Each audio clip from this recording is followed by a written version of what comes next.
Dios que con sus favores y sus misericordias no solamente hemos sobrevivido, sino que hemos sido también fortalecidos y prosperados, aunque no lo creamos.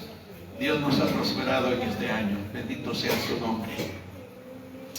Dice el Salmo 75 y versículo 1: gracias te damos, oh Dios, gracias te damos, pues cercano está tu nombre, los hombres cuentan tus maravillas. Y le he titulado a este mensaje: gracias te damos, oh Dios. No tuve que quebrantarme mucho la mente y pensar cómo le voy a titular, porque el texto mismo lo dice. Gracias te damos, oh Dios, gracias te damos. Hermanos, dar gracias a Dios en todo es vivir la vida cristiana. Pero no solamente vivirla, sino satisfactoriamente, a pesar de las circunstancias adversas que vivamos. Hubo un hombre de Dios llamado Pablo. Muchos de ustedes habrán oído hablar de él. A veces hemos predicado sobre sus escritos en las epístolas. Algunos otros que les gusta leer, quizás han entrado al Google, como se dice popularmente, han googleado y han preguntado allí en el buscador quién era el apóstol Pablo, y le da una pequeña biografía de este hombre de Dios, que siendo perseguidor de la iglesia, sin embargo, Jesús se le apareció y lo transformó y lo convirtió en un predicador, en un apóstol excelente de su evangelio, el evangelio de Jesús. Y ese hombre empezó a vivir la persecución feroz, cruel, franca y abierta de propios y extraños. Lo perseguían los gobernadores gentiles, pero también los perseguían los gobernadores religiosos. Los perseguían los romanos, pero también los perseguían los judíos. Por eso dije, fue perseguido por propios y extraños. Y me anima mucho cómo ese varón de Dios vivió circunstancias durísimas. Inclusive en una de las ocasiones lo aporrearon, que lo abandonaron pensando que lo habían matado. Y es cuando en 2 Corintios dice que él conoce un hombre, si en esta vida o en la muerte ya en espíritu, llegó ante la presencia de Dios. Y ese hombre había dicho: Señor, líbrame de esta enfermedad. Y Dios le dijo: bástate mi gracia. Hay muchas anécdotas donde se vislumbra un corazón agradecido. En otra ocasión él dijo: sé vivir con poquito y sé vivir con mucho, porque la gracia de Dios abundaba sobre él. No porque era una buenísima persona, era un perseguidor, era un asesino, pero una vez convertido, él vivió la vida cristiana en su esplendor, por su entrega a Dios y por su sentido de gratitud a aquel que lo había transformado. Quiero citar ahora a un filósofo, a un poeta muy famoso llamado Marco Tulio, mejor conocido como Cicerón. Él dijo esto: la gratitud no solo es la más grande de las virtudes, la gratitud es la madre de todas las virtudes. Eso dijo un pensador, filósofo, escritor, poeta y uno de los mejores políticos que tuvo Roma hace más de 2000 años. Él vivió 100 años antes de Cristo. Y este varón, Cicerón, fue muy respetado por tener una mente muy despierta, por tener sabios consejos, por guiar a la nueva república que se acababa de formar en ese entonces, y guiarla por el sentido del bien. Obviamente Cicerón no era creyente en Dios, pero era un hombre que se dejaba guiar por el sentimiento de ser agradecido. La gratitud no solo es la más grande de las virtudes, dijo él, sino la madre de todas. Muchos estudios hechos por gente de ciencia han demostrado que las personas que viven agradecidos tienen un mayor bienestar y un sentido de disfrutar lo que es la vida plena sin depender de cualquier otra circunstancias como vicios y situaciones propias de la carne. Y si esto es así, hermanos, según lo expresó Cicerón, que ser agradecido es experimentar y es vivir la más grande de las virtudes. Y si esto es así, como algunos escritos, algunos pensadores enseñan de que ser agradecido es vivir plenamente la vida, ¿qué podemos pensar y decir nosotros los creyentes en Cristo que hemos conocido al Padre de las virtudes, del Padre de las luces, de quien viene toda dádiva y todo don perfecto? El Salmo 75 nos sugiere varias razones por qué debemos darle gracias a Dios, tanto más en este último día del 2023. Tanto más cuando hemos vivido un año de experiencias bonitas y feitas, buenas y malas, como dijo uno de ustedes, altas y bajas. Y hasta aquí, también uno de ustedes dijo, hasta aquí nos ayudó Jehová. Y algún otro de ustedes dijo, porque el Señor ha estado con nosotros. Y es justamente lo que dice el versículo 1. Gracias te damos, oh Dios, gracias te damos, pues cercano está tu nombre. Esta expresión del texto, en primer lugar, nos habla de su cercanía, de su compañía, de su persona. Y en ello podemos recordar que Él prometió estar con nosotros todos los días hasta el fin del mundo. Así que cuando vivimos esos momentos aciagos y difíciles de la vida, donde pareciera que estamos solos y abandonados, y a veces nuestro necio corazón se presta para aceptar ese rumor de Satanás que viene y lo inyecta en nuestra mente, donde nos hace sentir que Dios ya no se acuerda de nosotros, que no está pensando en usted, que no tiene tiempo para usted. Y luego por ahí Satanás inyecta otra idea perversa: por más que ores, Dios ya no te oye. ¿Cuántos creyentes he oído que dicen así? ¿Para qué seguir orando si Dios no me oye? Pido y pido y pido y Dios no me contesta. Algunos otros han dicho que prefieren buscar a Satanás porque Satanás sí responde. ¡Qué ilusos! Satanás es una criatura, mientras que Dios es el creador. Sucumbir a esos pensamientos es llamarle a Dios mentiroso. ¿Saben por qué? Porque su palabra dice que Él está cerca de nosotros. Su palabra dice que nunca nos va a abandonar. ¿Qué dijo Jesús? ¿Qué dijo el Señor Jesús? Yo estoy con ustedes todos los días, sean buenos o sean malos, sean lluviosos o sean asoleados. Él está con nosotros. Es nuestro necio corazón el que duda de su compañía. Miren, Jesús le dijo a los discípulos en Juan capítulo 15, ustedes no me eligieron a mí, yo los elegí a ustedes para que sean mis amigos. Es Dios el que puso sus ojos en usted.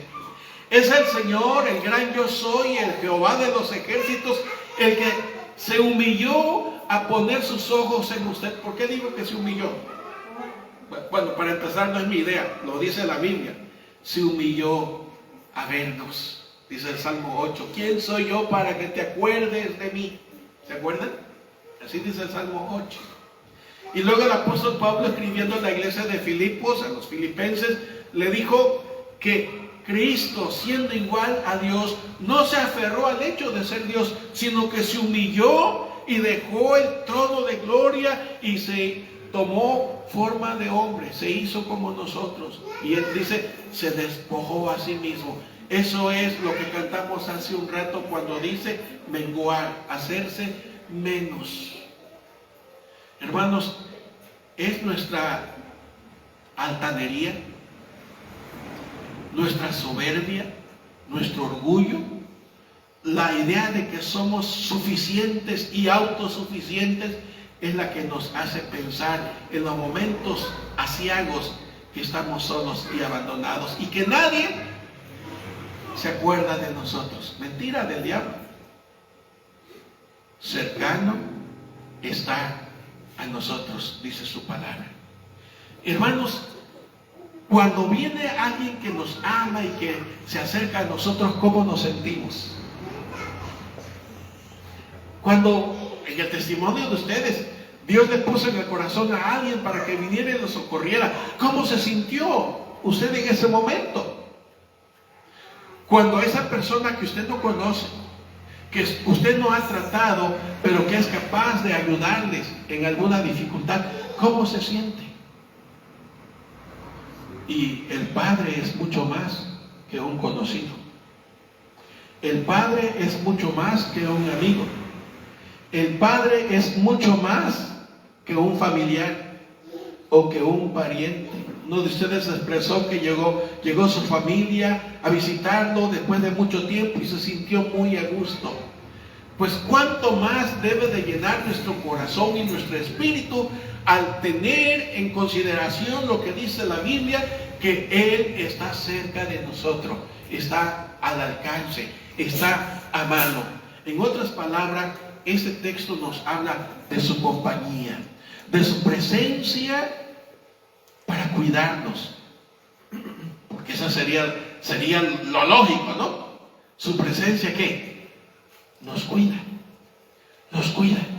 Miren por favor lo que dice por allí el Salmo, el 3. Se arruinaban la tierra y sus moradores. ¿Pero qué dice él? ¿Qué dice Dios? Yo sostengo sus columnas. ¿No habla de cuidado eso?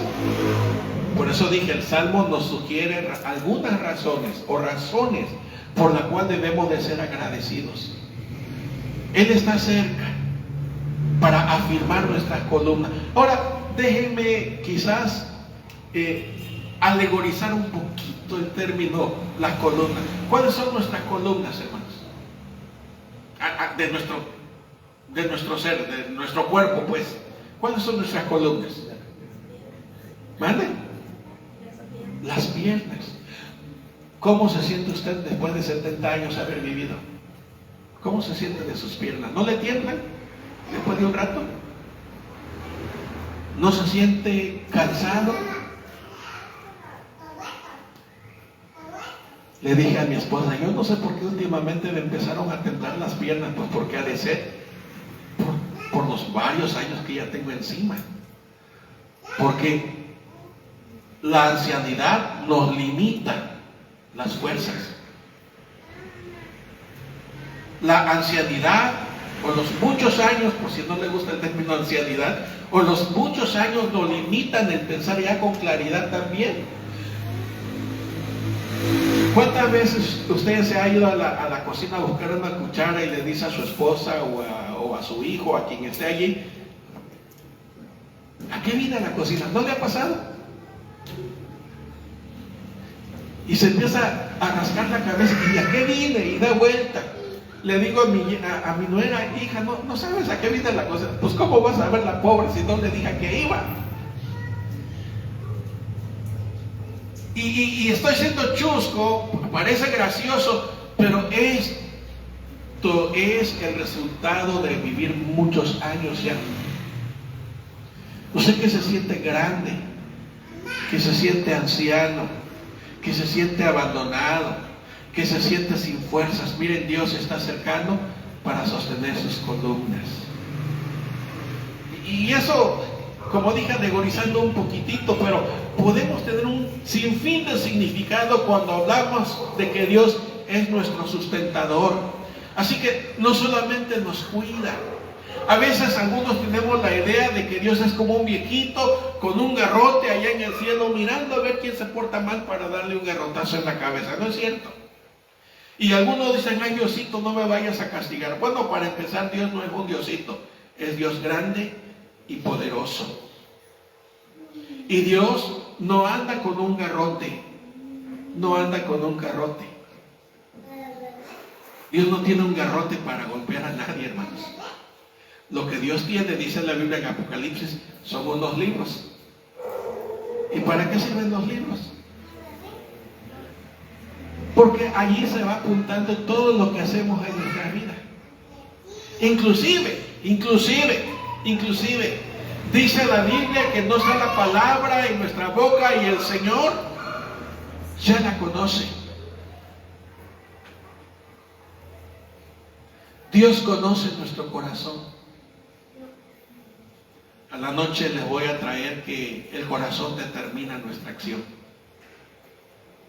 Dijo Jesús, el hombre bueno de su buen tesoro de corazón saca las buenas cosas. Y el hombre malo de su mal tesoro de su corazón saca las malas cosas. Y de la abundancia del corazón habla la boca. Les estoy dando un saborcito del mensaje de la noche para que se anime a venir. La condición del corazón determina nuestras acciones. Pero ahora, hermanos, cuando nuestro corazón empieza a pensar en esas circunstancias que vivimos, que nos va mal en la vida y que oramos y que Él no nos oye y que le pedimos y que Él no nos toma ni en cuenta, hay algunos que han dejado de asistir porque alguien me dijo, no, ¿para qué voy si Dios no me escucha? Y dejando de asistir ya arregló su problema, yo pregunto. Dejando de asistir a oír la palabra de Dios, ¿ya obtuvo lo que quería? Su compañía no solamente me sugiere su cuidado, no solamente me sugiere su sustento, no solamente me sugiere su fortaleza, ¿lo notan? Se arruinaban la tierra y sus moradores, no solamente la tierra, sino también los moradores. Recuerdo que en una ocasión el Señor Jesús, precisamente en su primer sermón, Él dijo que no nos afanáramos, que es la comida, que miráramos a las aves, que no trabajan, es decir, que no siembran, que no cosechan, que no almacenan en graneros, pero que el Padre, que Dios tenía el cuidado de cada una de ellas. Estoy citando Mateo capítulo 6. O que miráramos la hierba del campo, que no hila. La palabra hilar es que no recoge los hilos para hacer vestido. Sin embargo, el Señor la viste mejor que como se vistió el rey Salomón. Cuando hablamos del rey Salomón, estamos hablando de un hombre de mucha sabiduría, de mucho conocimiento, de mucho dinero, de un hombre que sabía vivir la vida en lujo y con lujo. Y sin embargo, Jesús afirmó que el Padre vistió y viste a la hierba del campo mejor que como se vistió el rey Salomón. Y luego el apóstol Pablo dice, con que tengamos techo y abrigo, ¿no así dice? O sustento y abrigo, mejor dicho, estemos, como dijo, contentos. Porque cuando el corazón está contento, no solamente decide buenas cosas, sino se vuelve agradecido, hermanos. Y cuando somos agradecidos, somos capaces de ver los favores que Dios nos ha regalado. Por eso, en el pequeño ejercicio del tiempo de las acciones de gracias y testimonio, yo les decía, este año lo empecé recuperándome de una cirugía. Ni me imaginaba que mi esposa iba a sufrir una cirugía mucho mayor y mucho más peligrosa que la que yo viví. Me dijo el doctor que iba a quedar con mi ojito medio chuequito, mi párpado caído. Sí, me quedó una pequeña cicatriz, pero mi párpado no quedó mal. Bueno, yo no lo miro mal, no sé cómo lo ven ustedes. Pero la experiencia de mi esposa, le dije a ella, yo no quisiera que ni una mujer viva lo que tú viviste, y mucho menos ninguna de mis hermanas. Y yo no acabo de entender a las señoras que por placer, que por verse mejor, yo diría por vanidad, se someten a cirugías para aumentarse el busto.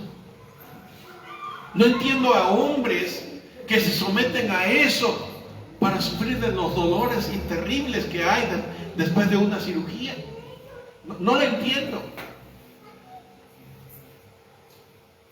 Por eso les voy a hablar a la noche que la condición del corazón es la que determina las acciones. Un corazón agradecido le da la gloria a Dios porque lo acompaña, por lo tanto no está solo.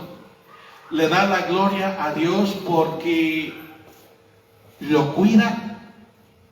Y no tenemos ni idea de los cuidados que hace Dios de nosotros mismos.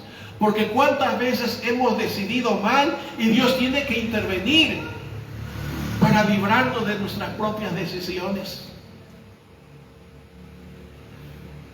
Por cierto, hermanos, hay un hombre que fue llamado amigo de Dios. ¿Saben quién fue? ¿Quién fue? Abraham. Yo sabría que algunos iban a saber. Abraham fue llamado amigo de Dios. ¿Y saben una cosa? Cuando Abraham iba llegando a Egipto, le dijo a su esposa, oye mujer, o mi amor, o mi vida, o chaparrita, o güerita, como le haya dicho, yo no sé. Imaginen ustedes. Le dijo a Abraham, ya de más de 75 años, oye chula, qué hermosa estás. ¿Por qué no mejor ahora que lleguemos allá, le dices a la gente que somos familia? No le vayas a decir que somos marido y mujer, porque pues no sea que o me maten. ¿Y qué va a hacer de mí? No, eso se lo agrego yo.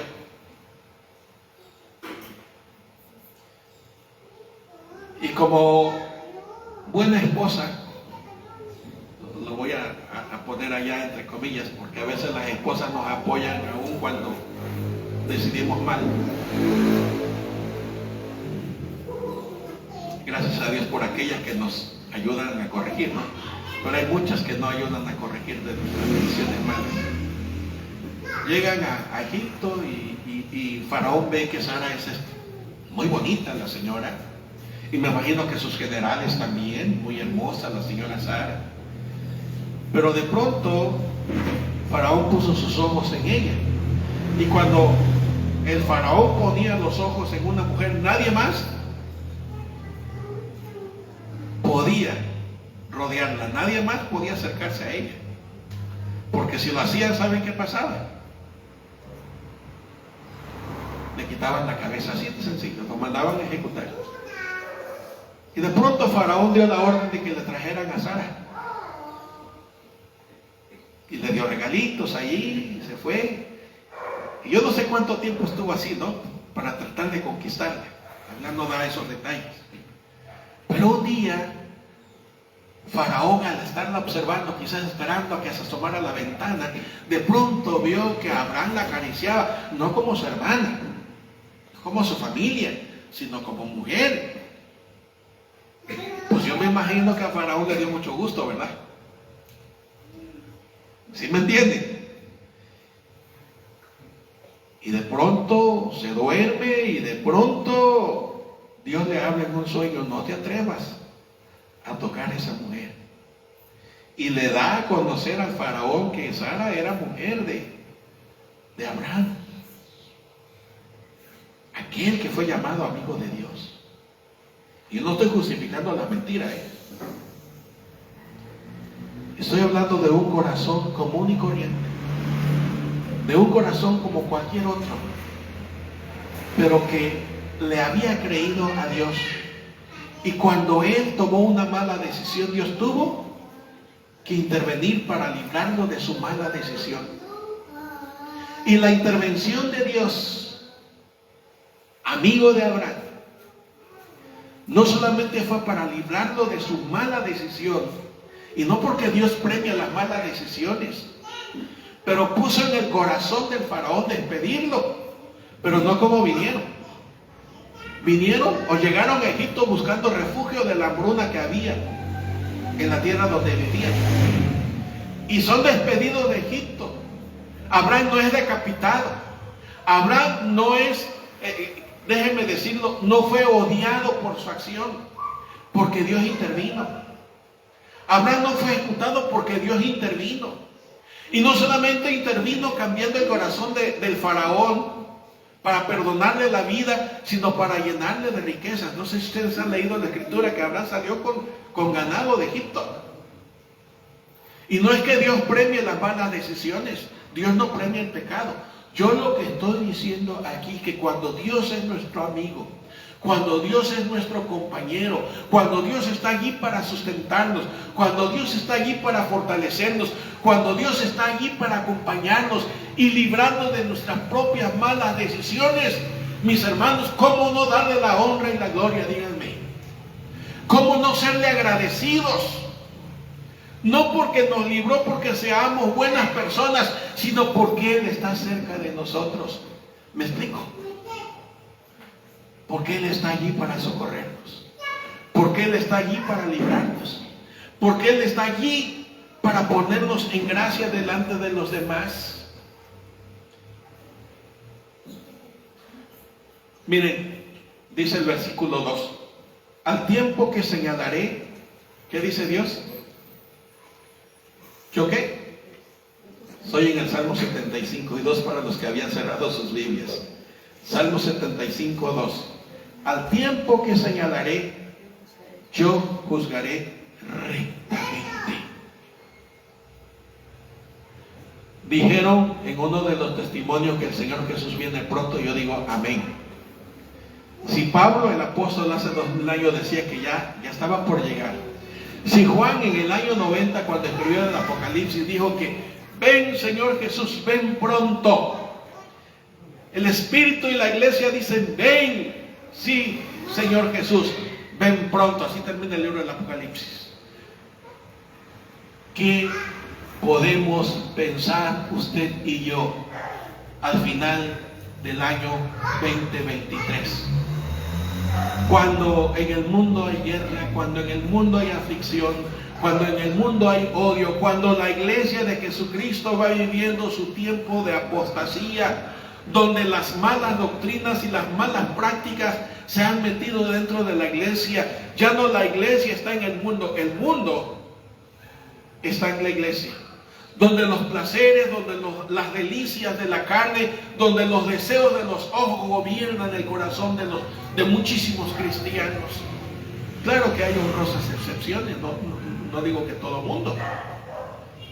Claro que hay un remanente que ama a Dios. Claro que hay un remanente que le da las gracias a Dios. Claro que hay un remanente que está fielmente, a pesar de las circunstancias adversas, fieles ante su presencia. Pero hoy día, la iglesia apática, indiferente ante la presencia de Dios, no le agradece, no le alaba, no le glorifica, y por eso están pensando que con un culto a la semana es más que suficiente. Y eso sucede no solamente aquí en términos locales, sino a nivel mundial. Así está la iglesia de hoy. Me escribió alguien, no tiene mucho, hermano, ¿cómo le haces para mantener a la iglesia? Yo no sé qué hacer. Me decía que en su culto hay 10 o 12. Bueno, gracias a Dios, aquí no somos 10 o 12, somos 20. Esta es la vida de la iglesia de hoy, hermanos. No queremos ver, no queremos aceptar que su nombre está cercano, que su presencia está entre nosotros. Queremos ver grandes milagros y grandes cosas y queremos recibir grandes bendiciones, pero no queremos hacer sacrificios para honrarle. No queremos hacer sacrificios para venerarlo. Y no crean que estoy regañando. Cuando la Biblia dice que en su tiempo, ¿en el tiempo de quién? En el tiempo de Dios. Dice que Él va a juzgar rectamente. Hay un tiempo señalado por Dios donde Él ya no vendrá como un bebecito indefenso, donde Él ya no vendrá montado sobre un burrito para señalar la humildad y la pobreza que nos rodeó, donde Él ya no vendrá como un humilde carpintero. Viene el día en que Él viene montado, dice la Biblia, sobre un caballo blanco.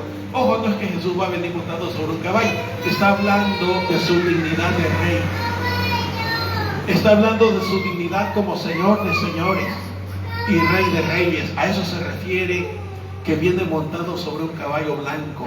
En la antigüedad solo los reyes montaban caballo blanco, hermanos. Por eso dice la Biblia así. Y vendrá un día en que Él pondrá en su lugar a los dictadores de esta tierra, a los gobernadores que, abusando de su posición política, han pisoteado los derechos de los demás. Llegará el día en que Él va a venir y pondrá lo que es la justicia. Mi hermano, con esto voy terminando. No he dicho todas las razones, nada más así la puntita del iceberg, ¿sí? Pero para no abusar de su buena voluntad de ustedes que me escuchan. Ustedes que han sido sufridos o que han sufrido el abuso de sus derechos. A usted que quizás no le pagaron su aguinaldo. A usted que a lo mejor su empresa no lo liquidó. A usted que de pronto su patrón le quitó el empleo sin decirle por qué. A usted estudiante que a lo mejor no le llegó su beca. A usted adulto mayor que a lo mejor no ha recibido lo que debió de haber recibido. A usted que sufre humillación de parte de los que piensan que pueden más y que tienen más. A usted que le han pisoteado su derecho.